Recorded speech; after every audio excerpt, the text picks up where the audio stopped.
Okay, the second of two videos. On this particular thing, I created a form which looks like this.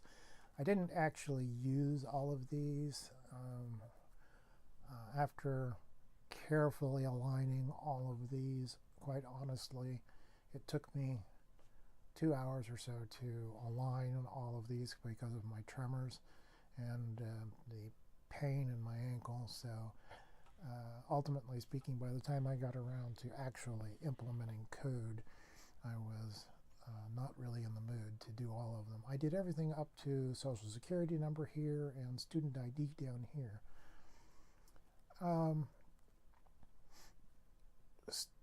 First of all, person was all of these things which were named in the task 1, I believe. It is a simple framework which just has the items for each of these. The underlined green things are simply because I didn't fully fill out the entire code for this. As you can see, first name, last name, date of birth, age, and social security number are there because they were implemented.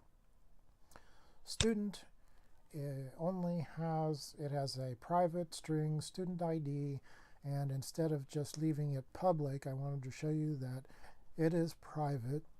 And so to get access to it, I have to have public and method. I have a get student, I have a set student. Yes, I could have easily used get set and kind of implemented the same thing exactly the same way. I also wanted to show you here I have a method that is private inside of here, which simply adds an S to the front of the student ID. So you can see here that this, as it's being set into the private string, is adding S onto the front of it, and then returns here, adds it into the private string, and then when this is returned back out, then this is already got the S on the front of it. Student is also derived from person. Okay, so it inherits everything that's in person, first name through zip. Okay, so it only adds the one item student ID to that. So then we go to the form. Again, we have first name all the way through student ID. And we can type in our names. Whoops, I don't want to do it that way. It's not running. That's why. We can go in, type in our names, and then date of birth,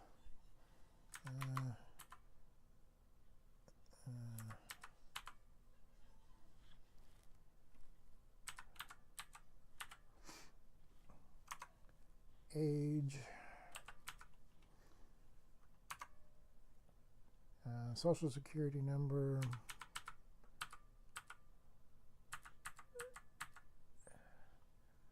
and these are just strings, so it wouldn't be a big deal one way or the other.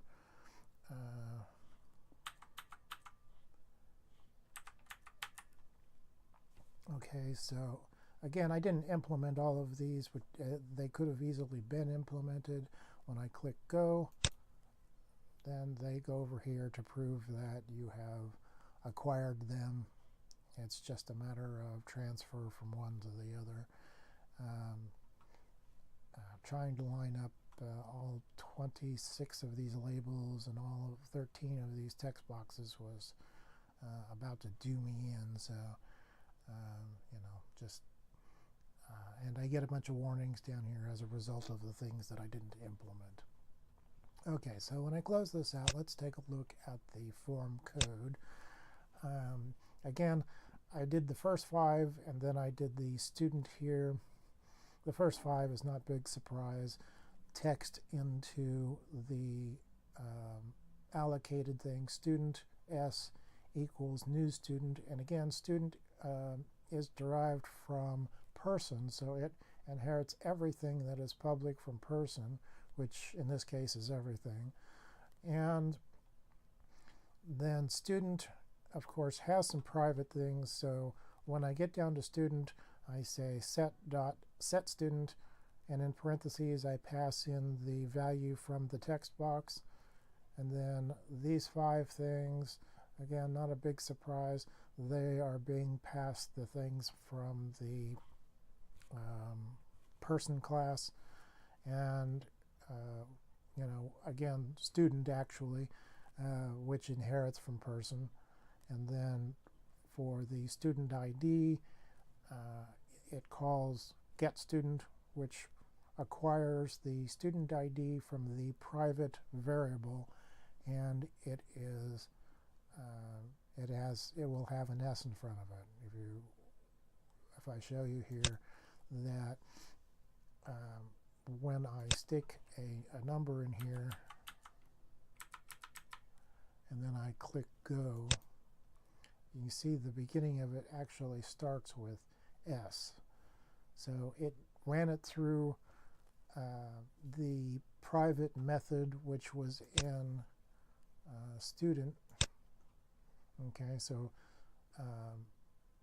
when I collected the item, when I pushed the button, it brought it in here. It stuck S into add S and then sent it over here to a private method which added S onto the front of it, returned it, and then the return sent it to student ID, which is the private property here. And then eventually, when I was sending it back to the label, then it sent it here, return student ID, which again still had the S on the front, and that's what outputted. There's nothing really surprising here. There's nothing complicated here. I didn't want this to be complicated. I didn't talk about sealed or internal or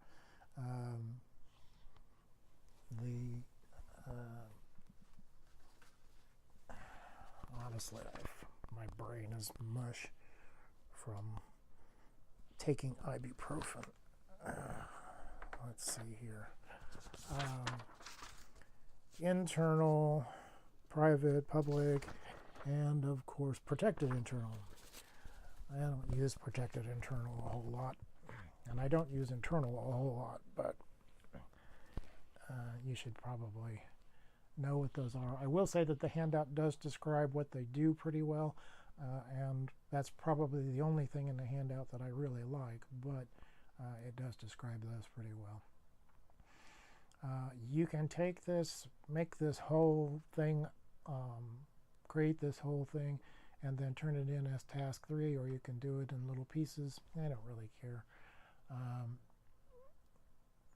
Just know that we're getting to the point in this course where you create a, you create a class, you create another class, and you do each particular piece that you're going to be doing, and then you do the allocation for a particular form. If you need to, you can do inheritance. If you don't need to, you can just allocate 2 different things. But in this particular case, it just makes sense to derive student from person in this particular case.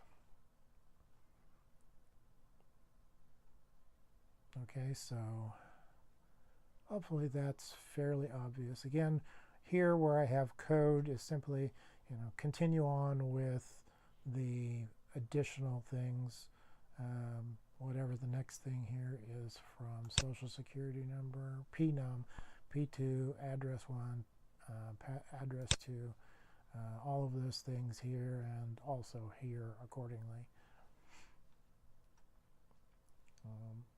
If you have questions about this, don't hesitate to ask. I'm a little muddy right now because of the fact that when I take ibuprofen, it really kind of half knocks me out. So sometimes I don't think of things that I really should mention. I mean, on the good side, the ibuprofen kills the pain from my broken ankle, but on the downside, I don't think of things instantaneously. Those of you who are also in my 371 class noticed that the syllabus was a mess, so I definitely am not 100% at the moment, but that's all right. Like I said, if you have questions, feel free to ask, and ask in the public forum, ask in the private forum, ask in email, whatever you feel comfortable with, and I will get back to you. I do watch the forums every day, and because I can do that pretty easily on my laptop, and I think that's about it. Okay, so have a good evening.